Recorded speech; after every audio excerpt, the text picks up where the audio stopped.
This part of Job Centre Plus goes out into the community. We don't have, if you like, a formal structure. We provide customers with the opportunity to overcome their barriers into employment, and we work very much as, if you like, a link to other organisations. We can have customers coming in not knowing what they actually need, and we'll work with them to identify what they need and identify the right sources of it.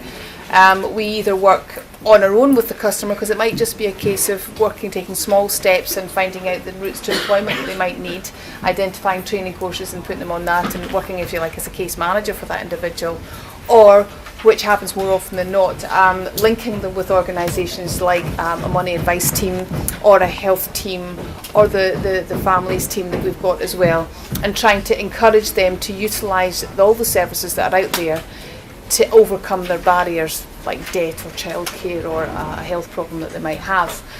When it comes to the Discover Opportunity Centre, I really can't sing its praises highly enough.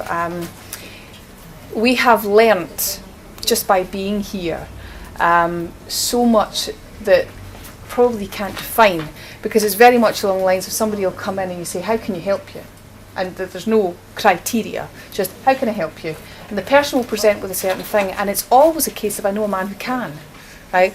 I'm not a health professional, I'm not a debt advice worker, I have no technical knowledge in that, but I will always be able to find somebody who can, because they're just sitting in here someplace, and you go over and say, excuse me, can you help me? And compared to picking up a telephone, then it's engaged, or the person's not there, or they might be on holiday, and it then takes another week, and then you've got to book an appointment, and the delays go on, and the customer situation's either getting worse, or their enthusiasm for making a difference has been lost. We basically walk through that door, come in here and say, can somebody help me? 9 times out of 10 somebody can, and we go out there and the customer gets what they need. It's about getting people into jobs. Of course, that's a very important part of the programme, but it's also about the softer things. It's about building their employability. It's about working out with them at the point where they're really quite distant from the labour market, but it's about giving them work experience opportunities and opportunities to improve their employability, so that obviously they kind of are travelling on their journey towards work. So you make work experience places available in the local authorities. And a lot of some of the best offerings that we have are, for instance, things like pre-recruitment training programmes, and they are that's when you take a kind of a group of candidates and you're giving them the entry-level qualifications that helps them compete for that post. So usually kind of 4 to 6 week programmes, and they get a guaranteed interview at the end of that. Now obviously some departments that's going to suit better than others. Where you're identifying is organisations which have bulk and repeat recruitment, so things like home care, social care, cleaning vacancies, cooking vacancies. That's the kind of areas that we would look at with that. The main avenues that people come to us with. Everybody that comes to us undergoes an initial assessment of a specialist intervention nature to look at the barriers and how they experience them, rather than from a traditional medical model of this is what's wrong with you, this is what you need to do to fix it. We very much turn that around and focus on what they perceive their barriers to be, what they feel they need to do to overcome them. And we work very much on an action plan that's developed collaboratively to help them manage that condition, utilising a number of various approaches, depending on the health condition obviously and depending on the individual circumstances, but primarily based on cognitive behavioural therapy, neuro-linguistic programming, solution-focused therapy and health behaviour change models to help people manage things in a more constructive manner. A lot of the people we're working with have had these health conditions for a number of years, aren't necessarily in regular contact with any other health provider, GPs or hospitals or anybody else. So they're deeply entrenched in their belief systems and how to manage them, and a lot of them carry out quite negative behaviours in terms of the management, which I think we all know that we all do that in every walks of our own lives. So a lot of it is about challenging those negative behaviours, helping them work with those and allowing them to find their own solutions and their own strategies, and just supporting them through a model of supported self-help to overcome those barriers.